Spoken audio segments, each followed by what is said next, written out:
Hello everyone, कैसे हैं आप लोग। आज की ये वीडियो बहुत ज़्यादा इन्फॉर्मेटिव होने वाली है। आज की इस वीडियो में हम लोग बात करेंगे रिवीजन के रिगार्डिंग, ठीक है, क्योंकि बहुत सारे लोग नोट्स तो यहाँ पे बना लेते हैं लेकिन रिवीजन करने में बहुत ज़्यादा दिक्कत होती है। तो यहाँ पे कंप्लीट हम लोग सिविल इंजीनियरिंग के सभी सब्जेक्ट का रिवीजन सीरीज़ स्टार्ट कर रहे हैं, जिसमें हम लोग कंप्लीट अपने नोट्स के थ्रू यहाँ पर रिवाइज़ करेंगे। यहाँ पे कंप्लीट कॉन्सेप्ट देखेंगे, उसके ट्रिक्स देखेंगे और कुछ शॉर्ट ट्रिक्स के बारे में देखेंगे। कंप्लीट फॉर्मूले को भी रिवाइज़ करेंगे, कॉन्सेप्ट को भी रिवाइज़ करेंगे नोट्स के थ्रू। ये जो वीडियो होगी ये आपकी कंप्लीट आपकी रिवीजन की वीडियो होगी। आप इसको कहीं से भी देख सकते हैं, इस तरीके से रिवीजन होगा। ऐसा आपको महसूस होगा कि आप खुद ही सारी चीज़ों का रिवीजन कर रहे हैं, ठीक है। क्योंकि यहाँ पे एग्जैक्ट जैसे पिच क्या होता है, पिच अगर मैं बात करूँगा पिच क्या होता है तो ये सेंटर डिस्टेंस होती है, चाहे वो रिविट हो चाहे वो बोल्ट हो, किस डायरेक्शन में, फोर्स की डायरेक्शन में। अगर मैं गेज की बात करूँ, गेज क्या होता है, ये भी सेंटर डिस्टेंस होती है, किस डायरेक्शन में, परपेंडिकुलर टू द फोर्स की डायरेक्शन में। इस तरीके से रिवीजन होगा। अगर आगे मैं बात करता हूँ, जैसे यहाँ पे देखिए मिनिमम पिच क्राइटेरिया क्या होता है, तो मिनिमम पिच क्राइटेरिया 2.5 डी का होता है। डी क्या होता है, nominal diameter of the rivet होता है या बोल्ट होता है।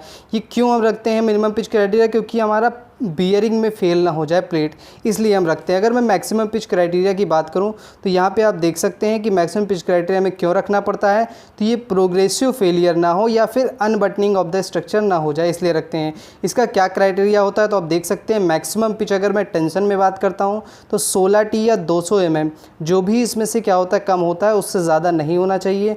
अगर कंप्रेशन में बात करें तो 12 टी और 200 mm, जो भी इसमें से कम होता है वो उससे ज़्यादा नहीं होना चाहिए। और टी क्या होता है, थिकनेस ऑफ थिनर प्लेट होता है। तो ये क्या होगा, इस तरीके से हमारा डेमो रहने वाला है। आज का जो वीडियो है ये बेसिकली एक इन्फॉर्मेटिव वीडियो है। कल से हम लोग स्टार्ट करेंगे, इस तरीके से आपका डेमो रहने वाला है। आप यहाँ पे कंप्लीट देख सकते हैं, ठीक है। जैसे आप इन डिस्टेंस क्या होता है, इन डिस्टेंस होता है इन द डायरेक्शन, कितना डिस्टेंस हमको लेफ्ट छोड़ना पड़ता है, ठीक है, in the direction of force. अगर बात करें एज डिस्टेंस तो परपेंडिकुलर डायरेक्शन ऑफ फोर्स के परपेंडिकुलर डायरेक्शन में कितना डिस्टेंस छोड़ना पड़ता है, उसे एज डिस्टेंस कहते हैं।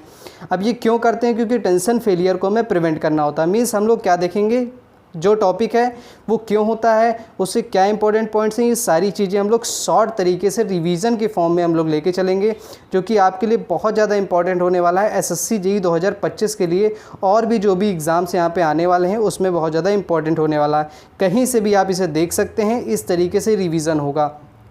चाहे आप कहीं टहल रहे हैं या फिर कुछ भी कर रहे हैं, आप ईयरफोन लगा के इस चीज़ को कंप्लीट रिवाइज़ कर सकते हैं मल्टीपल टाइम्स। कितने भी टाइम्स आप रिवाइज़ कर लीजिए, आपको ऐसा लगेगा कि आप खुद ही रिवाइज़ कर रहे हैं, ठीक है। तो ये कंप्लीट हम लोग की सीरीज़ यहाँ पे स्टार्ट होने वाली है। बस आपको यहाँ पे कमेंट करके हमको बताना है कि ये सीरीज स्टार्ट की जाए या नहीं, और आपको किस सब्जेक्ट से स्टार्ट करवाना है ये भी आप कमेंट करके हमको बता सकते हैं, ठीक है।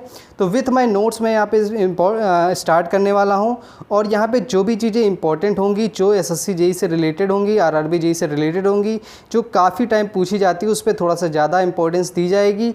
और यहाँ पे कंप्लीट कॉन्सेप्ट्स होगा, ट्रिक्स होंगी, क्वेश्चंस जो भी इंपॉर्टेंट है वो भी डिस्कस किए जाएंगे, सारे फॉर्मूलेज यहाँ पे रिवाइज किए जाएंगे, ठीक है। तो आपको क्या करना है, कमेंट करके यही बताना है कि ये सीरीज स्टार्ट की जाए, और हमको ये भी कमेंट करके बताना है कि किस सब्जेक्ट से स्टार्ट किया जाए, ठीक है गाइस। मिलते हैं हम नेक्स्ट वीडियो में। आप लोग के कमेंट देखने के बाद हम लोग इस सीरीज को स्टार्ट करेंगे, ठीक है गाइस। Thank you.